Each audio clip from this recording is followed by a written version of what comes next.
আমাকে যদি হিয়ারিং এর নোটিশ ডাকে আমি তো যাবই না, আমি সবাইকে নিষেধ করব যে কোথাও যাওয়ার দরকার নাই, অ্যাটেন্ড করারই দরকার নাই। দেখি না কটা নাম্বার দেয়। আরে নির্বাচন কমিশন কোথায় দাঁড় করিয়েছে? নির্বাচন কমিশন, ইলেকশন কমিশন রাজ্যের চিফ সেক্রেটারিকে বলেন আর সিও কে বলেন। চিফ সেক্রেটারি কার আন্ডারে? ডিএম রা কার আন্ডারে? চিফ সেক্রেটারির আন্ডারে।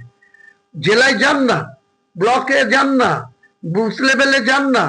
কি দিল্লির অফিসাররা করছে? ডিফেন্সের অফিসার করছে, না দিল্লির কোনো ল্যান্ড দপ্তরের অফিসাররা করছে, না কোনো শিক্ষা দপ্তরের অফিসাররা করছে? রাজ্য সরকারের আধিকারিকরাই তো এই নির্বাচনের কাজ করছে।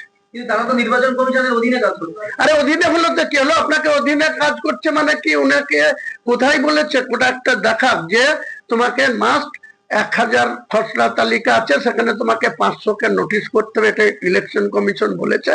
একটা দেখাতে বলেন, আমাকে দিতে বলুন। হ্যাঁ, ভীতি প্রদর্শন করা হচ্ছে। কেন? মুসলিমরা যাতে আগামী দিনে মমতা ব্যানার্জি তাদের মাসিয়া, তাদের ভোটার লিস্টে নামটা রাখার জন্য মমতা ব্যানার্জি, অভিষেক ব্যানার্জি ক্রেডিট নেওয়ার জন্য তার আধিকারিকরা এসব করছে। এসব করে কোনো লাভ হবে না। আমি তো বলছি মুসলমানদের জেনুইন যারা রাষ্ট্রবাদী মুসলমান, যারা নমিনেশন ফর্ম পেয়েছে, সেই ফর্ম যারা ফিল আপ করে দিয়েছে তাদের কাছে রিসিভ কপি আছে একটা করে। আমার বাড়িতে 4টে ভোটার, 4টে রিসিভ কপি আমার কাছে আছে। আমি খসড়া তালা দেখে নিয়েছি, সেখানে নামও আমার আছে। আমাকে যদি হিয়ারিং এর নোটিশ ডাকে আমি তো যাবই না, আমি সবাইকে নিষেধ করব যে কোথাও যাওয়ার দরকার নাই, অ্যাটেন্ড করারই দরকার নাই। দেখি না কটা নাম্বার দেয়। আপনি শুভেন্দু অধিকারীর মতো রাষ্ট্রবাদী মুসলমান বলছেন, রাষ্ট্রবাদী মুসলমান বলতে কাদের? রাষ্ট্রবাদী মুসলমান, স্থায়ী যারা মুসলমান, জন্ম জন্ম থেকে যারা উত্তরসূরি হিসেবে তাদের বাপ দাদা, তার ঠাকুরদা যারা এখানে বসবাস করেছে। 1947 সালে ভারত স্বাধীনতা পেয়েছে। তারপরে কবে ভারত থেকে ভেঙে পশ্চিম পাকিস্তান হয়েছে, তারপরে পশ্চিম পাকিস্তান ভেঙে 1971 সালে শেখ মুজিবুর ইন্দিরা গান্ধীর দয়ায় বাংলাদেশ হয়েছে। এরা তো সবসময় বলে বাংলাদেশের অনুপ্রবেশকারী। কোথায় অনুপ্রবেশকারী? 58 লক্ষ নাম বাদ গেছে। কত হিন্দু লোক আর কত মুসলিম লোক? শুভেন্দুকে বলুন রিপোর্ট কার্ড বের করতে। এসব বেকার চিল্লামিল্লি করে বাংলার মানুষকে বিভ্রান্ত করে লাভ হবে না। যেমন অভিষেক, তেমনি মমতা, তেমনি শুভেন্দু।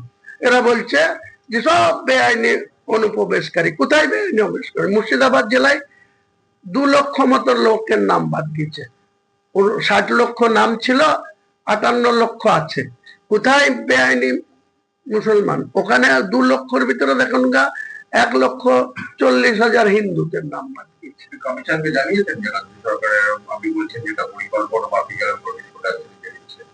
কমিশনকে জানিয়ে তার প্রয়োজন আমি মনে করছি না, কারণ এটা কমিশন এটা ইন্টেনশনালি করছে না। কমিশনকে নির্দেশ পালন করতে গিয়ে রাজ্য সরকারের লোয়ার লেভেলের আধিকারিকরা, ব্লক লেভেলের আধিকারিকরা এই মিসম্যানেজমেন্টটা চালাচ্ছে। আমি তাদের অফিসে গিয়ে হামলা করব, তাদের অফিসে গিয়ে ঘেরাও করব, তাদেরকে সোজা করব।